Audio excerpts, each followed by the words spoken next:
आजम भी हमारे बुजुर्ग नहीं पिएंगे। वो चाय अभी वहीं रखी हुई थी और हुजूर मुहद्दिस आजम बात कर रहे थे। हुजूर मुफ्ती आजम ने तो मना कर दिया, तो कुछ लोग इधर उधर के कमरे से इधर आ गए और वो चाय उठाने लगे। तो हुजूर मुहद्दिस आजम ने कहा कि क्या क्या कर रहे हो? कहा हुजूर वो हुजूर मुफ्ती आजम को चाय पेश की तो उन्होंने कहा कि मुनकिरीन इस्लाम के हाथ की बनी हुई चाय मैं नहीं पीता। तो हमने सोचा कि आप भी नहीं पीएंगे। कहा रखो चाय रखी, आपने कप उठाया। ये भी देखो बुजुर्गों का ज़र्फ। कोई दूसरा होता तो नाक चढ़ा के कहते, उनको तो बस यही है या पता नहीं और क्या कहे जाते, लेकिन जिनके रुतबे हैं सिवा, उनको सिवा मुश्किल। अहले फज़ल के मर्तबे अहले फज़ल जानते हैं, वरना पिद्दी और पिद्दी का शोरबा मामले तो अलग ही होते हैं। हर इंसान में लोग नक्श निकालते हैं, बल्कि लोगों को इंसानों में क्या, अब तो लोगों को इमाम आली मकाम में भी नक्श निकालने का जो है वो भूत सवार हुआ है। लोग तो लोग हैं फिर, लेकिन वो तबाह भी होते हैं, बर्बाद भी होते हैं। अल्लाह अकबर।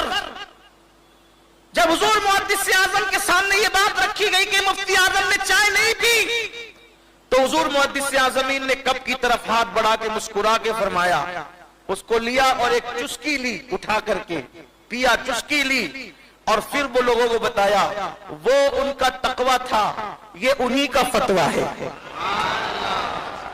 हुजूर मुफ्ती आजम उन असलाफ में से थे, उन बुजुर्गों में से थे। बहुत बारीक चीजों पर जहां लोगों की नजर नहीं जाती, वहां हुजूर मुफ्ती आजम रहमतुल्लाह अलैह की निगाह जाया करती थी। यही मुंबई की सरजमीन है। मुंबई की सरजमीन पर सरकार मुफ्ती आजम एक मकान में तशरीफ लाए। हम लोग भी जो है वो लोगों की मेहरबानियों से दौरे करते हैं, हालांकि हम लोग हैं इस काबिल नहीं, लेकिन अब लोग बुलाते हैं तो चले जाते हैं। हुजूर मुफ्ती आजम भी दौरे पे तशरीफ लाए। एक सेठ साहब के घर में क़याम किया। शायद आप के लिए ये अहमियत का वाकया ना हो, लेकिन ये उलमा मशाइख के लिए बहुत अहमियत का वाकया है। आपने देखा कि जो हाथ धोने के लिए वॉश बेसिन लगा होता है जिसमें लोग हाथ धोते हैं, उसमें जो नल था उससे पानी के कतरे टपक रहे थे। वॉश बेसिन से के नल से पानी के कतरे टपक रहे थे। हुजूर मुफ्ती आजम ने सेठ साहब को बुलाएगा, इधर आओ, ये तुम्हारे घर में हराम काम हो रहा है। हमारे घरों में भी नल, मस्जिदों के अंदर भी और इसी तरीके से स्कूलों में, मदरसों में नल पुराने होते हैं तो उससे पानी टपकने लगता है। कौन लोग तवज्जो करता है? पानी की अहमियत किसको? कतरे कतरे टपकता है, कौन अहमियत देता है?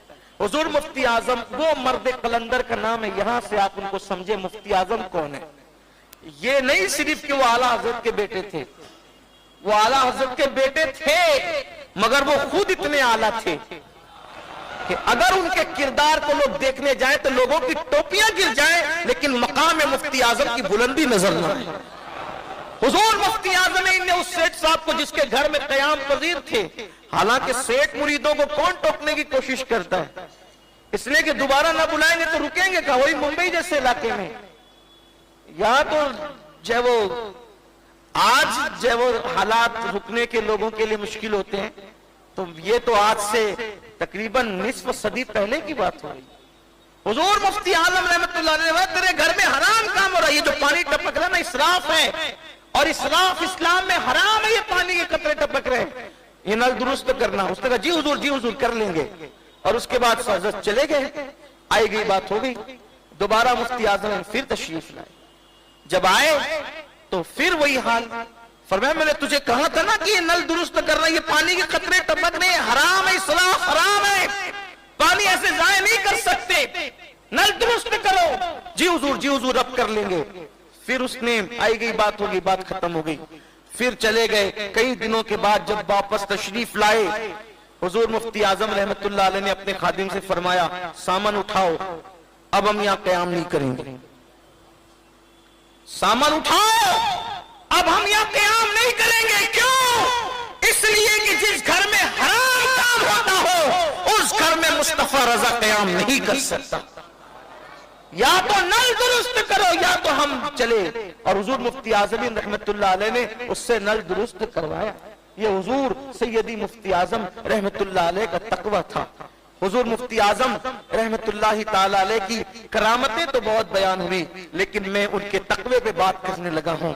आइए एक बार हुजूर मुफ्ती आजम रहमतुल्लाहि ताला अलैह जो है वो तशरीफ ले गए हैदराबाद, ये दक्कन वाला जो हैदराबाद है, वहां पर हुजूर मुफ्ती आजम के खलीफा थे और वो सरकार गौसे आजम शेख अब्दुल कादिर जिलानी की औलाद में से थे। मुफ्ती आजम का बड़ा अदब और एहतराम करते थे और हुजूर मुफ्ती आजम भी उनका बहुत अदब और एहतराम करते थे। हुजूर मुफ्ती आजम उनकी खानकाह में गए। सैयद साहब जो थे गौस पाक की औलाद थे और नस्लन बादा नस्लिन वो भी हम्बली मसलक थे, हम्बली मसलक पर वो भी थे। नामपल्ली स्टेशन के करीब में उनकी खानकाह थी, अब भी खानकाह उनकी मौजूद है। तो हुजूर मुफ्ती आजम को वो खानकाह में ले गए और खानकाह में ले जाने के बाद बिठाया तो एक टुकड़ा लगा हुआ था खानकाह के अंदर, एक टुकड़ा खानकाह में लगा हुआ था, उस पर 2 मिसरे लिखे हुए थे। मुफ्ती आजमीन की आदत थी जो गलती देखी वहीं पे टोक दो, जिसकी देखी वहीं टोक दो, वहीं टोक दो, और बहुत अच्छे से टोकते थे। एक मर्तबा एक हमारी जमात के बहुत बड़े खतीब तकरीर करते करते जज्बात में कह गए, ओ बदनसीबो, ओ बदनसीबो। हुजूर मुफ्ती आजम ने उनका जुब्बा पकड़ के कहा, मौलाना क्या कह रहे हो, सुन्नियों को बदनसीब कहते हो? अरे जिसके मुकद्दर में आमीना का लाल है उससे बड़ा खुशनसीब कौन हो सकता है? सुन्नी बदनसीब नहीं हो सकता मौलाना, आप इनको बदनसीब क्या कह रहे हो? हुजूर मुफ्ती आजम ऐसे मुफ्ती आजम टोक दिया, लेकिन बात वो फौरी तौर पर गुफ्तगू करते थे। तो हुजूर मुफ्ती आजम रहमतुल्लाहि ताला अलैह ने 2 मिसरे देखे लिखे हुए। उस 2 मिसरे ये थे, जहां तक मुझे याद आ रहे, वो जाहिद तो बख्शे जाएं गुनाहगार मुंह तकें, जाहिद तो बख्शे जाएं गुनाहगार मुंह तकें, ऐ रहमते खुदा तुझे ऐसा न चाहिए। ये 2 मिसरे लिखे थे, जाहिद तो बख्शे जाएं गुनाहगार मुंह तकें, ऐ रहमते खुदा तुझे ऐसा न चाहिए। यानी कि शायर अल्लाह की रहमत को माज़ अल्लाह मुखातिब करके कह रहा है कि कयामत के दिन नेक और पारसा लोग बख्शे जाएंगे और गुनहगार लोग क्या करेंगे, मुंह तकेंगे। शायर कह रहा है कि नेक लोग, परहेजगार, पारसा लोग बख्शे जाएंगे और गुनहगार क्या करेंगे, मुंह तकेंगे। और वो अल्लाह की रहमत से फिर मुखातिब होकर के गोया के माज़ अल्लाह जो है वो जसारत कर रहा है, कहता है ऐ रहमत खुदा तुझे, ऐ अल्लाह की रहमत तुझे ऐसा नहीं करना चाहिए कि जाहिद को बख्श दिया और गुनहगार मुंह तकते रह गए। अब ये 2 मिसरों पर जब नजर पड़ी, और आप जानते हैं कि किसी आम आदमी का हाथ पकड़ना आसान है, कोई खानका का मसनद नशीन हो, सज्जादा नशीन हो, तो वहां तो आदमी फिर बहुत रियायतों से काम लेता है, लेना भी चाहिए, लेता है। लेकिन अगर शरीयत का मामला आ जाए तो फिर किसी की रियायत नहीं होनी चाहिए। क्यों? इसलिए कि आला हजरत इमाम अहमद रजा फरमाते हैं शरीयत सब पर हुज्जत है, कोई शरीयत के ऊपर नहीं है जो खिलाफ शरा काम कर। वीडियो अगर अच्छा लगा हो तो लाइक करके आगे शेयर जरूर कर देना। वीडियो अगर